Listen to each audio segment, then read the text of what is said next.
Now, with no further ado, I would like to ask your attention focus on our three conversation partners. And I'm going to ask you all, when it's your turn, to introduce yourself and say where you're from or what you are. No, you don't have to say that. Hi, Heidi. Hi. My name is Beatriz, and I am from Colombia. Why is Rachel such a good student? So you graduated from Stanford University, Graduate School of Journalism, and Yale Law School, and received grants from New York Foundation for Arts. How did you achieve your goals as a good student? Well, so the first question is, why is Rachel a good student? Because I was a good student. I guess you kind of write what you know, definitely. And how did I achieve my goals as a young person?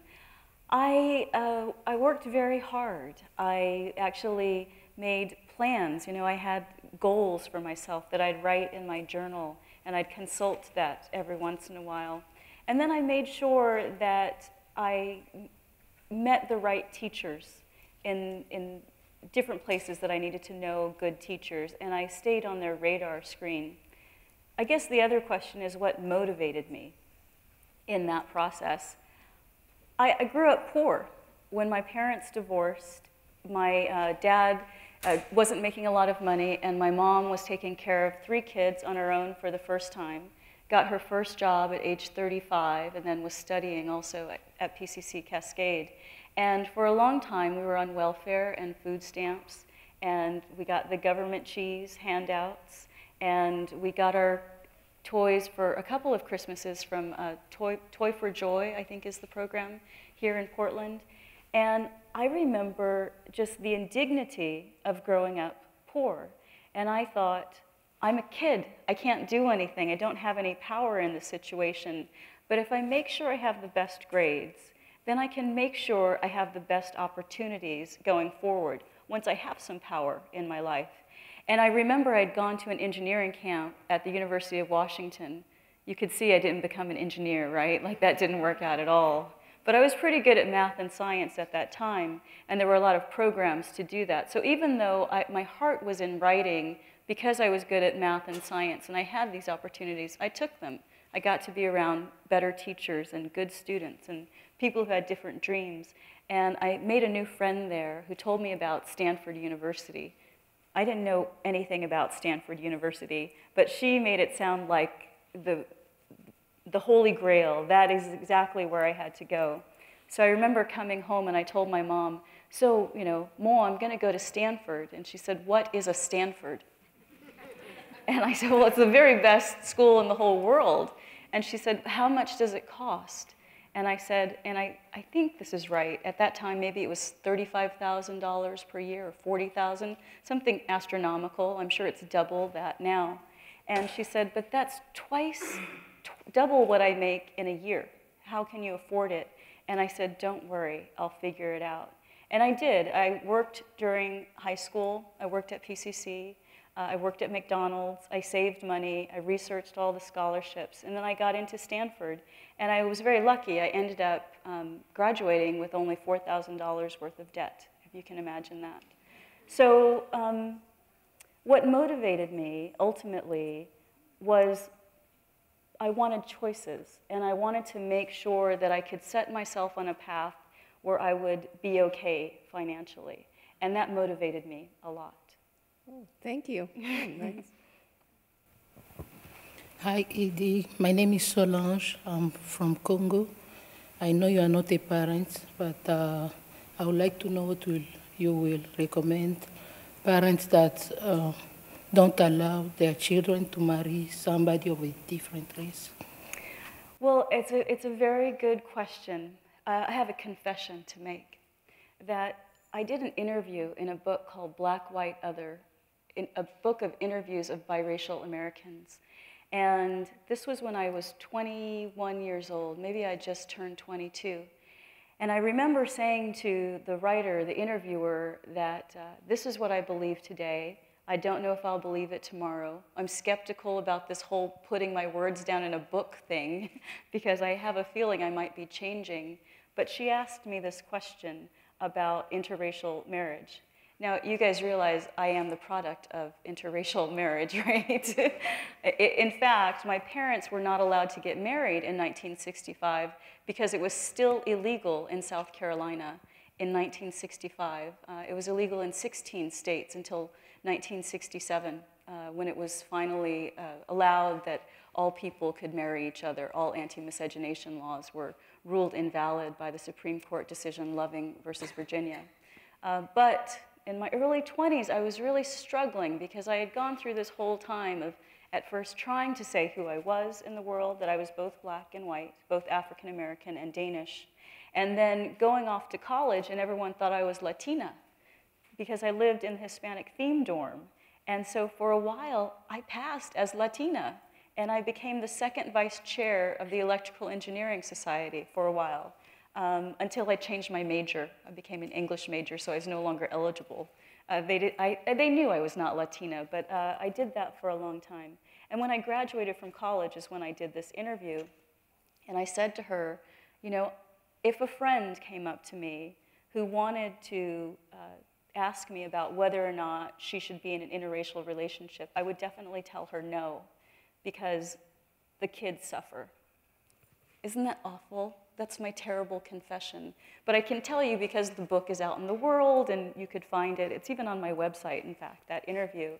And I remember meeting with a group of young people and they got very angry with me.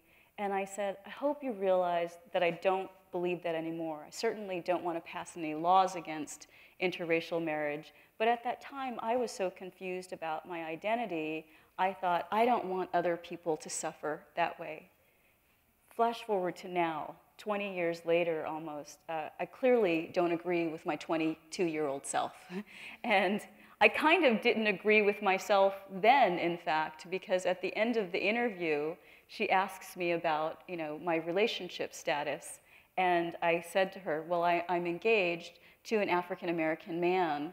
And I said, so maybe I'm in an interracial relationship, I'm not sure. What would I say to the parents who say, don't marry someone of a different race? Well, I mean, if it's any of my business, I would say if it looks like they're together for love, then I think we're going to figure it out. Because I really do believe that we're finding new ways to talk about race and culture in America. And we're actually discovering that white people aren't just white, and black people aren't just black. And ultimately, there are ways that we're connected, whether it's through a friendship or through a cousin who's married to someone of a different race or from a different country. I would say that you have to trust your kids to know what love looks like. Thank you. Hi, Heidi. Hi. I'm Miyabi, and I'm from Japan. And the Rachel, who is a main character of the book, she didn't realize that people treated her differently until she got in a school. And my question is, when did you realize that people treated you differently, and how did you deal with the situation? That's a great question. I realized it right away because people would say to me, what are you? They'd ask me this all the time, what are you? And I'd say, I am the very best speller in my whole class. Duh. And they kept asking me, and I finally realized they meant, are you black or are you white? And that question confounded me. So it happened very, very quickly. And I learned very quickly that what they expected me to say was that I am black. I was light-skinned is what the other kids said to me, that I was light-skinned. But I was definitely black. And this mystified me because it denied me my entire cultural heritage, which was very much Danish. We spoke Danish at home. We ate Danish foods. We danced around the Christmas tree at Christmas time because that's what Danes do, singing silly songs. And so I knew it right away. The way I handled it was through silence. I tried to make it disappear. I tried to make my difference disappear. I tried to make my story disappear. And I kind of just did kind of what the Illumination players read, where Rachel goes into this moment where she says, you know, I'm just black, I know, even though inside she knows she has a whole other history, a whole other connection to the world. And so that was one of the ways that I coped. Now, ultimately, the way I actually became okay with all of this was by talking about my mom, who is the little white lady at Cascades Library who smiles a lot. You'll know exactly who she is when you go see her. And so ultimately it had to do with talking about it and then finally writing this book, finished. That's great. And I got inspiration from your book, and then I drew some pictures. And then I want you to keep this. Are you sure? Yes, thank you. Oh my God, you have to see this. Oh, thank you. Yeah, welcome. Oh my. Oh, that's great. Thank you. Thank you so much. Oh my God.